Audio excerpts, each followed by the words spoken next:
Quadruped cars, controlled articular rotations. Once again, just like side lying, I want to see joint independence. So I just want to see the one joint move. We're going to hit our shoulders first. First rep's going to be 30%. I'm going to lock my body down at 50%. Screw my hands in, lock my elbows. I don't want the elbows to bend as I pinch the shoulders behind my back. Pull them down towards the hips. Punch forward into the floor. Pull them up to my ears and then back to the back. We're going to reverse it now. Up to the head, to the ears, punch forward, pull them down to the shoulder or hip sockets, pinch behind the back. That would be 1 rep. I would do 2 more reps, one at 50%, one at 70%. Next, glenohumeral. You're gonna do these one at a time. Right arm.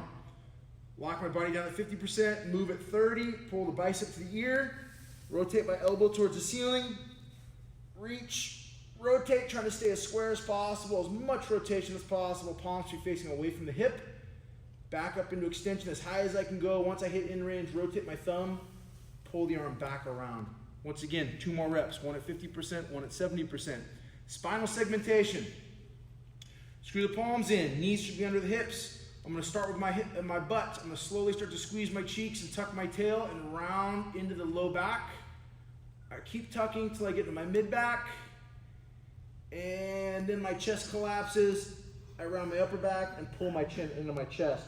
From here I reverse it. Lift my tail. Drop the belly button. Drop the rib cage. Expand the collarbones. Roll my neck. Take my chin to the sky. That'd be 1 and 1. That would be 30%. Once again, 2 more repetitions. Lastly, hip. Screw the palms in. Pull that right knee up in a flexion, so towards my chest. Abduct. Swing that leg out as far as you can. Once again, find the groin stretch, find the glute contraction. Internally rotate in the hip. It's going to rotate my foot out. Once I feel that cramping on the side of the hip, I can start to move the knee, kick up into extension. Make sure I'm arching through the low back. Drop my foot in towards my butt. Pull my knee up the side of the body into my armpit. Bring the leg back down. Once again, 2 more repetitions. Hit the other side. Ankle or patellar radius for ankle dorsiflexion, guys. When doing pistols, you need a lot of ankle dorsiflexion. Okay, so to open up the tissue, this is what we're going to do.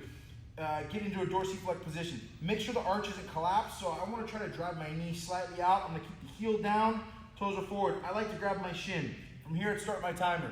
I want a 2-minute passive stretch where I'm just chilling, hanging out, trying to stretch the back side of this tissue is where you should feel the stretch, okay?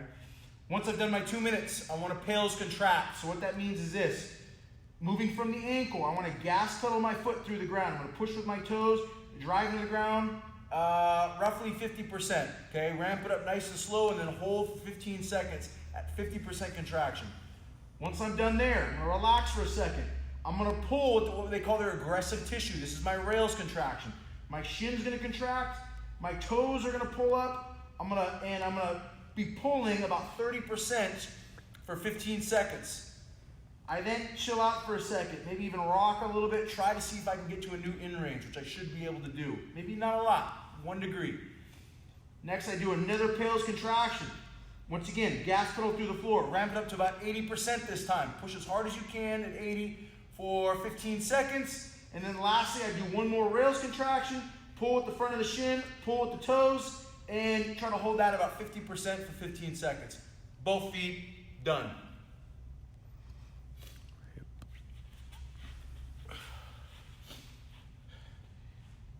Hip internal rotation. Once again, this is crucial for squatting. As I go into deep flexion, I internally rotate in the socket.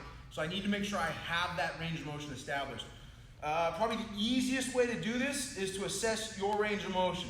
Get into a bear sit, bring your knees in line with the hips, internally rotate. That's your range right now, your active range. Bring your feet down to the ground. Maybe bring them slightly out. Take one leg, cross it over the knee.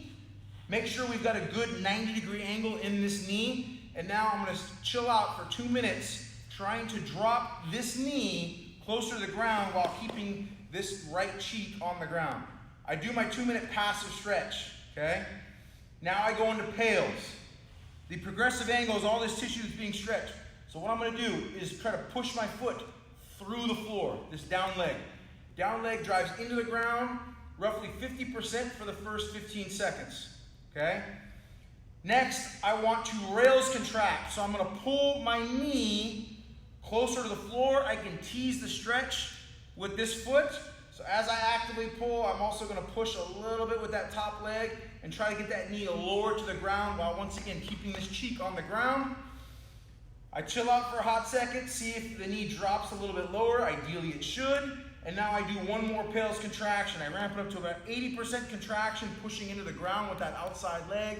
And once again, and followed by a rails contraction, 15 seconds at 50%, pulling the knee deeper into intro rotation. Slowly get out of this stretch. It's kind of nasty. Hit the other leg. Reposition med ball hip hike. Any ball you have in the house, whatever it is, put it on the side of the hip and on the wall, okay? Let's start. What we do, we want to keep this pelvis nice and neutral the entire time. So the pelvis isn't going to move. What is going to move is your foot position. And that's what the three positions are. I'm going to bring my foot in. That's going to be internally rotated, hip position. I'm going to bring my foot straight, and I'm going to turn my toe out or my knee out. And once again, my hip does not move when I rotate my foot. Okay? So I'm going to start with a hip internally rotated position or my foot and knee in. From here, I hike my hip up the wall and the ball as high as I can, and then I control the hip down. I want to do 10 reps here. Notice my knee does not bend, okay? You should feel this right in the side of the hip. We're trying to get the glute med and all three fiber types kicked on because of the angle of pronation. So we're going to hit all of them. Once I've done my 10, put this foot down, realign my foot into a neutral posture. The ball hiked up on me a little bit, so I'm going to reposition it. And then once again, I'm going for 10 repetitions. 10 repetitions, just hiking it up. Once I've hit my 10 here, lastly, I go into externally rotated position. My knee and toe are out. Once again, hip stays square. Drive the hip up, control it back down, okay? You're gonna feel a burning sensation in the side of your hip and in your glute, and that's where we want it. That's where you should feel the work. It's extremely important when performing pistols. You need to perform what we call an active negative. You need to actively pull yourself into the hole. How you do that, the things that pull you into the hole are gonna be your hip flexor and your hamstring, okay? So what this drill is meant to teach you is for the pistol is to actively be active in that bottom position of the pistol. So what you're gonna do, get your heel, butt, well maybe not the heel, but the butt and the shoulders and the head up against the wall. You're gonna pull one leg up as high as you can towards your chest, okay? Pull as high as you can, start to get tight. So you're gonna use your abs, your hip flexor, the quad, even your hamstrings. You're gonna try to pull the knee in, you're gonna let go. We're gonna hold. If you notice, I'm already friggin' shaking. But we want to hold that, staying nice and tall, not compensating anywhere for about 5 to 10 seconds, depending upon what the rep scheme says. Reposition, try to pull it higher. Each rep, you're trying to pull the leg higher and higher, and once again, you're holding for that a lot of time. Try not to let the leg drop as soon as you let go, okay? We want to get that hip flexor, hamstring, really, really strong while maintaining a nice neutral spine posture. Pistol squat.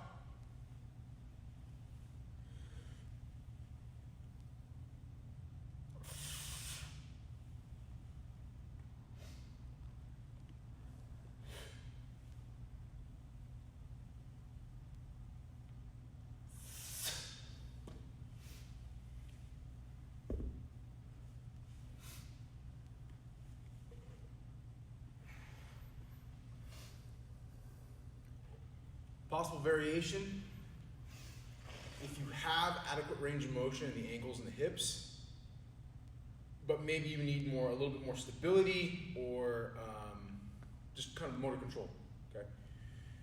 Stand on the box, higher the better.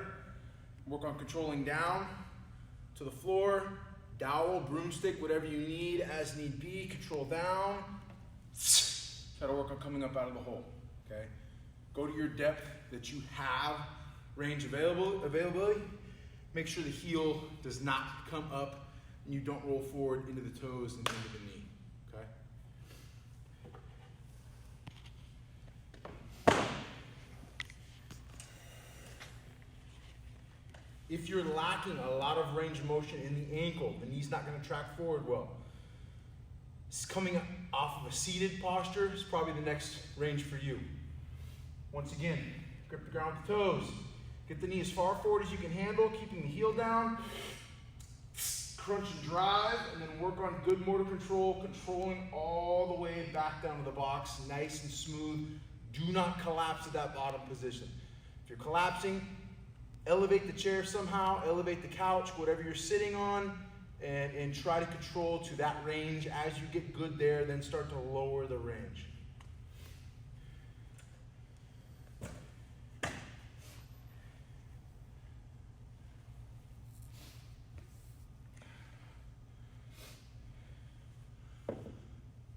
More motor control issues. If you have decent range, you have decent strength, the other two aren't as challenging. You can find any type of ball in the house, whatever is going to work. You're going to prop your foot up on that. Use your dowel for a little bit of stability, and work on controlling to whatever in range you can handle, and then popping back up. This way you have 2 points of stability. This is going to roll out to allow you to drop your hips. Use the dowel as needed, as necessary. Okay? Options. Russian lean, points of emphasis. Probably wedge your feet underneath the couch if you don't have a partner to actually hold your ankles. If you have someone to hold your ankles or sit on your ankles, is probably better. Points of emphasis. Glutes and abs, okay? Lumbo-pelvic hip connection. Lock your glutes in by squeezing really, really hard. Work on using your abs to pull your pelvis up and lock your pelvis in position. We don't want to arch and hyperextend through the back, especially if we can actually pull ourselves back up. Get some tension on the hamstring. A little control down. Use as much as you need to pull yourself back up. Try to give me a full rep. Dumbbell snatch.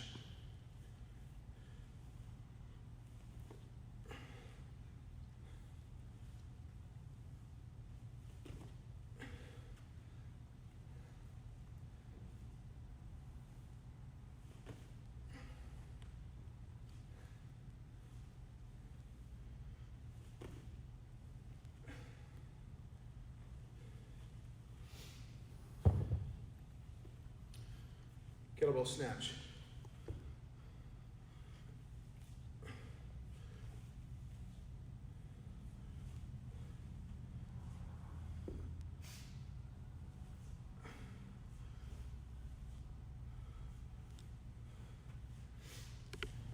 Clean and jerk.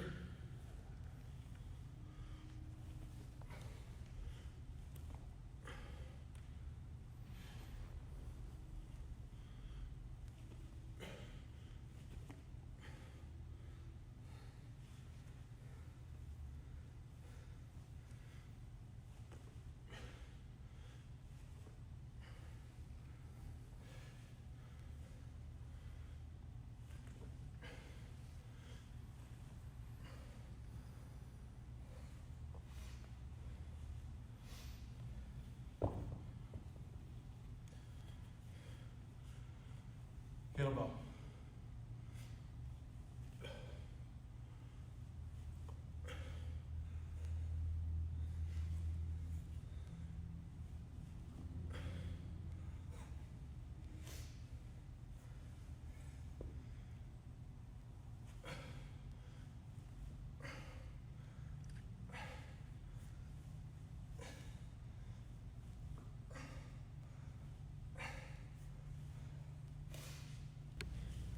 Squat to press. You can use one or two implements. If I had a dumbbell, I could use it right here as well, or whatever I've got at the house. Maybe even your kid.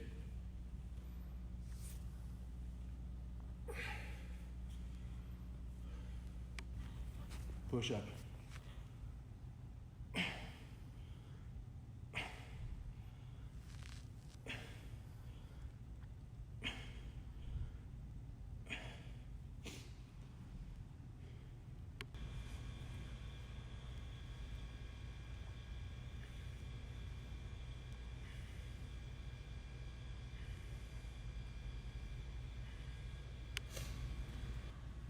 Hard object row.